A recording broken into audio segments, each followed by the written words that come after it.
Good morning, everyone. It's so great for you to be up bright and early to join us as we talk about today's topic. Happy World Usability Day, everyone. Today, we're going to be talking about how human-centered artificial intelligence impacts your professional life. I'm just going to introduce myself, and my colleague's going to introduce herself. My name is Vince Tardy. I am the Vice President of Design at Brightfind. I have over 15 years of leading product design and development teams, creative direction, front-end development, brand strategy, and I've worked with tons of associations and member-based organizations. So I'm really happy to be here, and I'm happy that you're here. Nazhin? Thanks, Vince. Hi, everyone. I'm Nazhin Beiramee. I'm the Senior UX Designer at Brightfind, and I have over 15 years experience designing digital products. I have a background in user research and qualitative research and visual design, and I've worked with associations and various other industries such as nonprofits, higher education, startups, entertainment, government, you name it. So we're really excited to be here. And today what we'll discuss is what really is human-centered artificial intelligence or human-centered AI, and how AI affects your work. We'll be sharing some tools and resources. Again, there's tons of resources and tools out there, so feel free to share yours in the chat. And we'll provide some takeaways as well.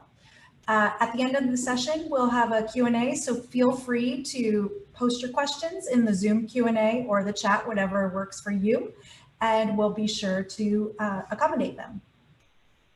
So. Okay. Awesome. Thank you, Nazhin. So, so we're here and we're talking about human-centered AI or artificial intelligence. So you're going to hear me use the word AI, which you've heard quite a bit. But before we talk about human-centered intelligence, human-centered AI rather, it's important for us to define what artificial intelligence is without the human-centered aspect. So the Oxford Dictionary, I decided to go to the smartest reference I could. They define artificial intelligence as the development of computer systems that are able to perform tasks that normally require human intelligence. So it takes the human out of the equation, and it's just computers getting smarter, figuring out how to do these tasks themselves, such as visual perception, speech recognition. Everybody's familiar with ALEXA. I'm not going to say it so I don't trigger your devices.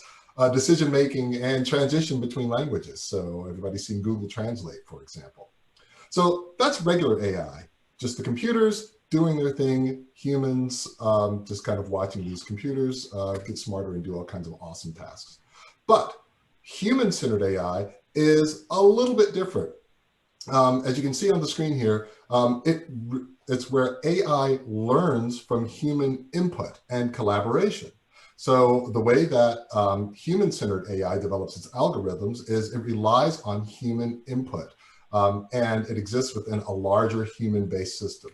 And it continually improves because of human input, and it provides an effective experience between human and robot. I love saying that.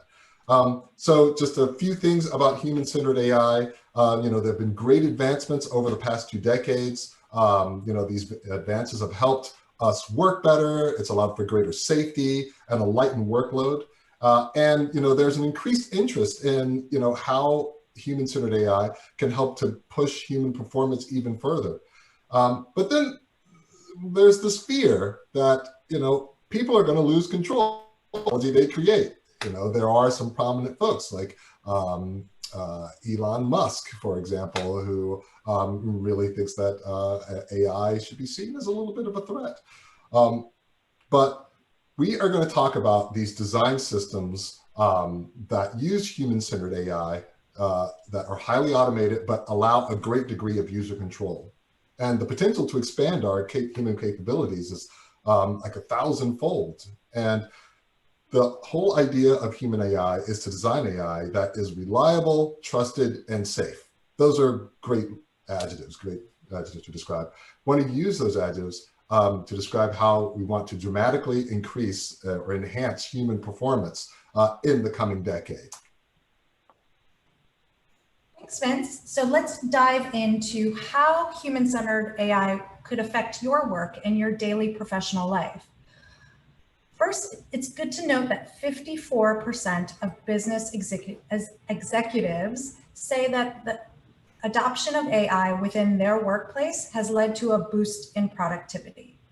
In a Deloitte survey of 1,500 senior execs in the US, 76% said AI would transform their companies within the next 3 years. So how do we keep up? Now that we've seen businesses relying on AI, let's talk about a couple ways how human-centered AI is used in your daily life, whether it's entering data using smart filling, or predicting your text using smart writing, and even taking it a step further by looking at your tone. We'll also look at automating email marketing communications that'll help you work faster, and providing recommendations for content for your website visitors so your website stays fresh. And finally, populating imagery for visual designs. So this is a good one for our fellow creatives. So AI is used more than you may think, such as in the smart filling data entry.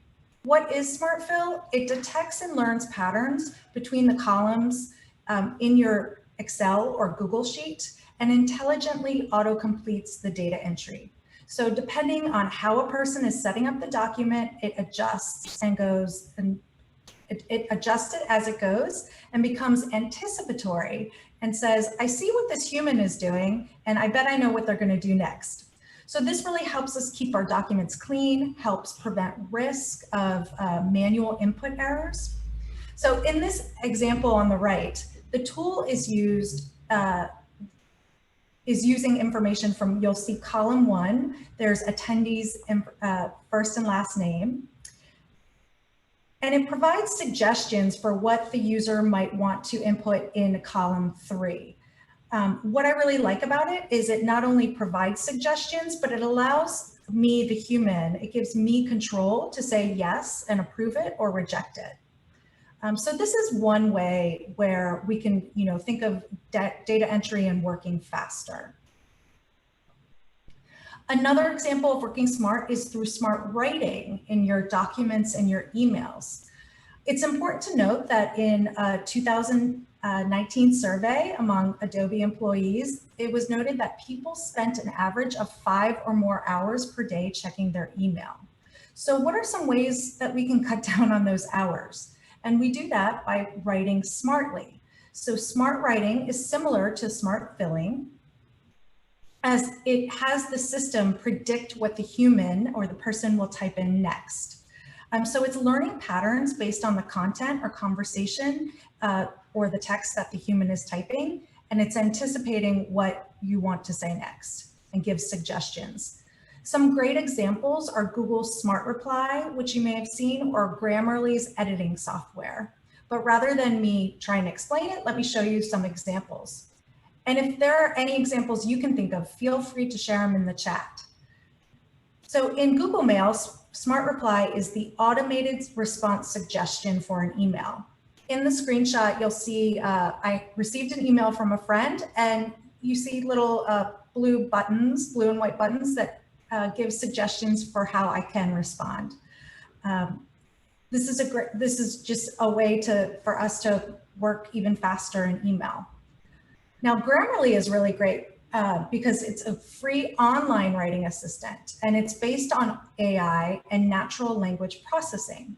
So to use it, a person, copies and pastes text into the tool, often a browser, and it gives you feedback beyond spelling errors. So it gives you punctuation, but it also can give you ratings about how clear is your message. Does it sound active or passive? Does it accomplish a communication goal? You can set those up. You can even add unique terms, like let's say your name's Nazhin, it's not a common name, and so I can add it so it recognizes it and it doesn't flag it every time I have a document. So over time, edits happen faster. What I like about Grammarly is that it integrates with other tools, such as that we use in the office, like Google Docs or our colleague actually uses Grammarly tool within Epi server to check their work.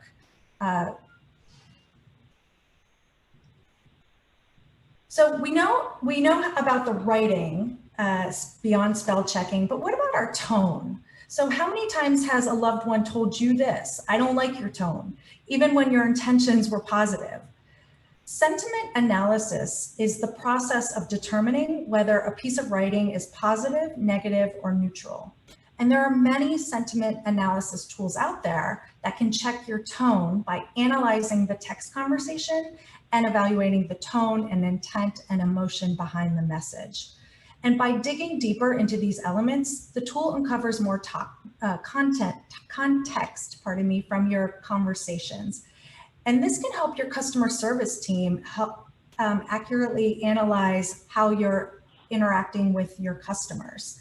It's particularly useful with social media, live chat, chat box. So when we're using a sentiment analysis tool, we also want to think about what message we're trying to portray. Are we trying to be more conversational or more formal? And some examples of sentiment analysis tools are IBM Watson or Brandwatch, but I'll be sure to give a list of some of HubSpot's recommended ones later today.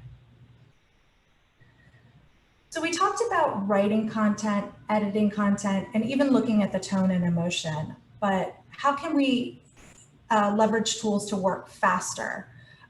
There's an opportunity for associations, as we've noted that 55% of associations use marketing automation to send personalized email and content. And marketing automation is a way to leverage software to automate your repetitive tasks, such as email marketing or social media posting or even ad campaigns. So you're not just working smarter, you're working faster, and you're keeping conversations going with your potential customers and making sure that the information is relevant to your customer. And these are built, these are built in most email platforms, such as HireLogic's marketing automation. So those of you in the audience, how many times have you thought you needed to keep your website, your pages fresh and keep updating content? I don't want to see a news listing from 2016, and I don't want to see content that isn't relevant to me. There's lots of things distracting me.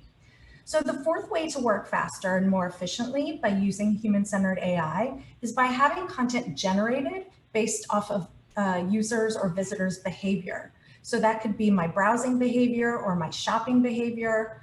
In the screenshot below, you'll see a ton of blue chairs, and that I pulled from Amazon because it was inspired by my shopping behavior and trends in the home section of Amazon. So this is just one example, but later today in the other sessions, speakers will talk about how content recommendations and personalization in more detail. Finally, for those creatives in the audience, we can make designing and prototyping more fun. Whether it's designing a mock-up for a brochure or a branding style guide with imagery, or even a website prototype. So at Brightfind, Vince and I both create wireframes and prototypes, and we do this to plan the layout and visual look of a website before it even goes into the coding phase. And that is one method we use to work faster. But as part of that prototyping or wireframing, we need to find imagery. We don't want to have the same image over and over. So there are resources like Generated Photos, which is a website that allows us to quickly change photos and by allowing us to select the type of image we want. So in this image on the screen, these are not actual people. This is from Generated Photos website. They are actually AI generated photos based on the selections the user made in the left column. Yeah, and then Nazhin, if I can just piggyback on that, Sure. This sort of thing is an exact, a perfect example of how human-centered AI is something that people are using today.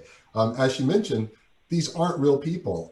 When I'm going through and I'm doing prototypes, I will use this service to generate the type of person that I'm looking for. I need somebody serious or somebody happy, or I need to make sure that I have diversity represented in the design.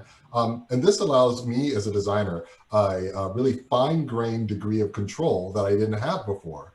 And another example is Adobe. They just announced for Photoshop their neural engine, which allows all sorts of incredible advances and design editing power at a click of a button that wasn't there just a few months ago. So it's exciting stuff.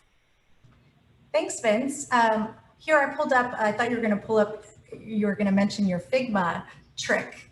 So we work in a tool called Figma to create our prototypes. And we use a lot of plugins to help us work faster.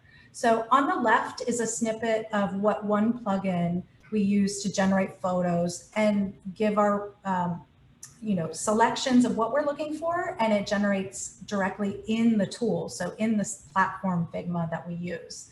Now, I know Vince is a big fan of music, so he also uses AI generated tools to create images or add imagery, and he'll make his prototypes a little bit more fun by adding, let's say, famous musicians. So you see on the right side of the screen, this is a portion of a website that has images of Joni Mitchell and Jackson Brown. And this really helps us when we're communicating with our clients so we create a design mock-up that doesn't use the same image or same text over and over. And it allows the prototype to feel more real. One thing to keep in mind is just as we're checking our tone and our emotion and our spelling and our data, we want to be sure to look out for biases when we're using these AI generated tools. Biases in race or gender or age in any of the imagery that you use. So another quick poll, were you aware of these tools utilizing human-centered AI? We'll give you a minute. And feel free to share in the chat if you didn't realize you were using some of these and you didn't realize they were AI generated.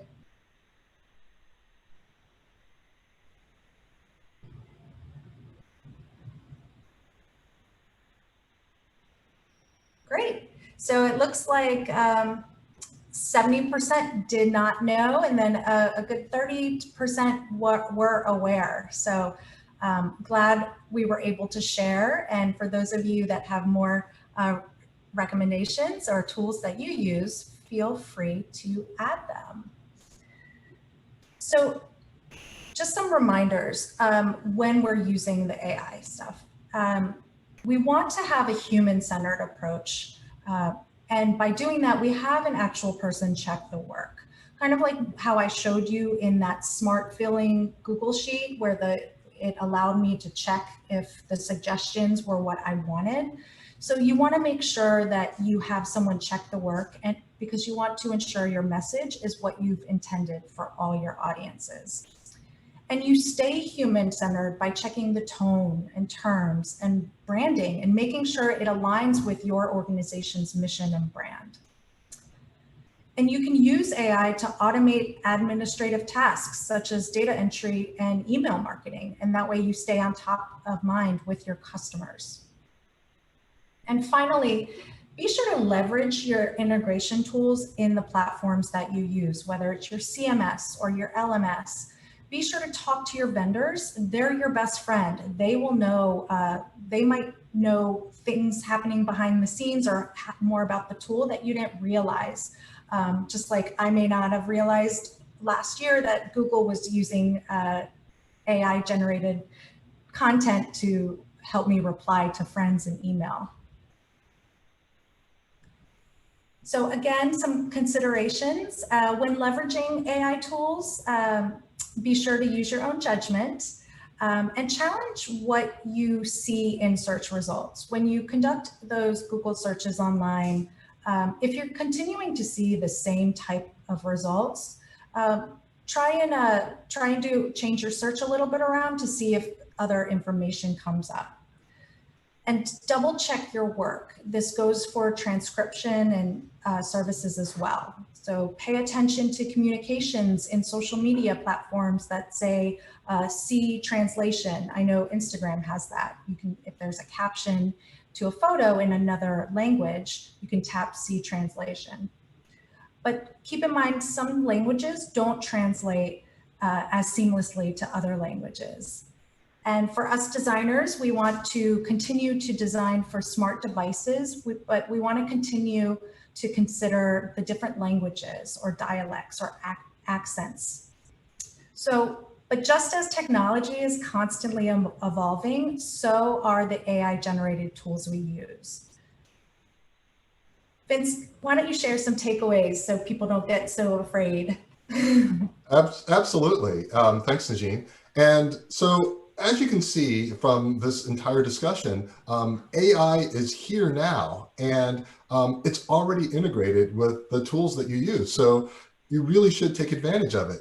Just a couple of years ago, I'd have 3 or 4 different applications open, and now I increasingly find myself in one application. I use Figma a lot, and using plugins that are using different APIs and AI, like human-centered AI tools, to do everything that I need in one area. So that's pretty neat. AI is changing the way that we work. So, don't let it be intimidating. Continue to learn. That could be true of a lot of different aspects of our lives, but particularly AI, it's really exciting and it's really neat. So just something to keep in mind, because it's only going to continue to become more deeply integrated and evolve faster and faster. And then also think about the ways that human-centered AI has affected your life and how it can positively impact your work. As I said at the beginning, I love front-end development and I love design. In front-end development, we have these things we call task runners. That takes all of these like little tedious tasks that we would normally do, and then we have these processes that or tools that automate them. And just think of human-centered AI as being a task runner for the things that you do in your regular life, and that allows you more time to focus on the stuff that you're really good at. And I know that you're all really great at a lot of things. So yeah. Those are just things to keep in mind in terms of human-centered AI. And we've also provided some resources. These are some resources that we used when we were, pulling this together. Also, some links that we might think that you'll like. You'll be able to download this presentation, so you'll be able to visit these particular links. And we've broken them out into associations, marketing automation, and sentiment analysis tools. And I would love to hear, if you just drop it in the chat, any like great book or article or something like that that you have seen or that you use that, we would find interesting. So if you have anything, go ahead and, drop it in the chat. We'd love to check it out. Yes. Yes, and so thank you very much. Oh yes, so be sure to connect with us, and I would like to open up the floor for any sort of questions or comments. Vince, we had a great question come in just a couple minutes ago, and that question says, in using AI generated imagery or content, how do we make sure users don't feel like this stuff is quote unquote fake or maybe less valuable? That's excellent. So that's a really good question. And then that's where you see the clear difference between human-centered AI and regular AI. So human-centered AI does not take away the agency of that critical eye. So just as when we're using regular images or regular photography, and I'm speaking as as like a creative director, you're able to discern whether or not something feels natural, whether or not something is starting to edge too far into what we call the uncanny valley, where something is computer generated, but starts looking so real that we're repulsed a little bit. I think there was a movie called Beowulf a few years ago that was kind of creepy but interesting, or the Polar Express, for example. But all of that aside, it's the same thing when you're using these AI-generated tools, these human-centered AI tools. I'm constantly looking at the things that I'm generating with a critical eye, and because I'm able to have this fine degree of control, it's just another aspect of something that I'm designing. As creepy as it sounds, I'm designing emotions when I'm looking at trying to get the right look or the right feel for some of these AI-generated characters, if you will. And the last thing that I'll say about that is that they are so realistic and so lifelike that when you go through and you're doing your fine tuning, it really is, I'm inclined to say, impossible to tell a natural person from a lot of these AI characters. So basically, that just means, think of it as you going in, making fine-tuned design adjustments, looking at it with a critical eye. That stuff is still important to make sure that you don't wind up, having a uncanny valley website. So great question. Thanks, Vince. That's really helpful. I think that's a great Sure. answer. If anyone has any other questions, please go ahead and throw it in the Q&A. In the meantime, we have another poll we'd like to throw up. Lauren, if you could put that on the screen for us.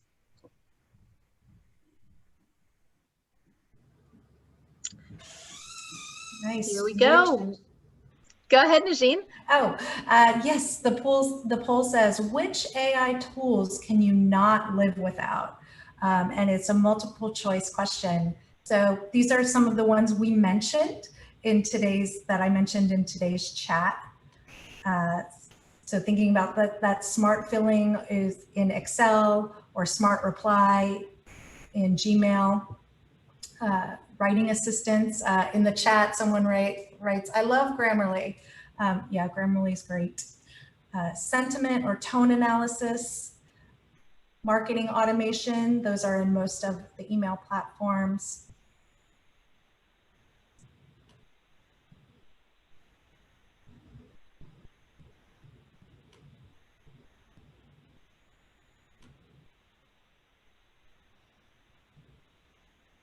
So it looks like the results are in. And it looks like most of you, 60%, use smart filling or cannot live without smart filling. Personalization, 40%. Great. Marketing automation. Yeah, marketing automation is great for your social media campaigns as well. Fantastic. So on the screen, I have my information and Vince's information. We are very active on LinkedIn. I know Vince is active on Twitter. Feel free to connect with us. Let's keep the conversation going. We are always happy to talk about new cool tools out there.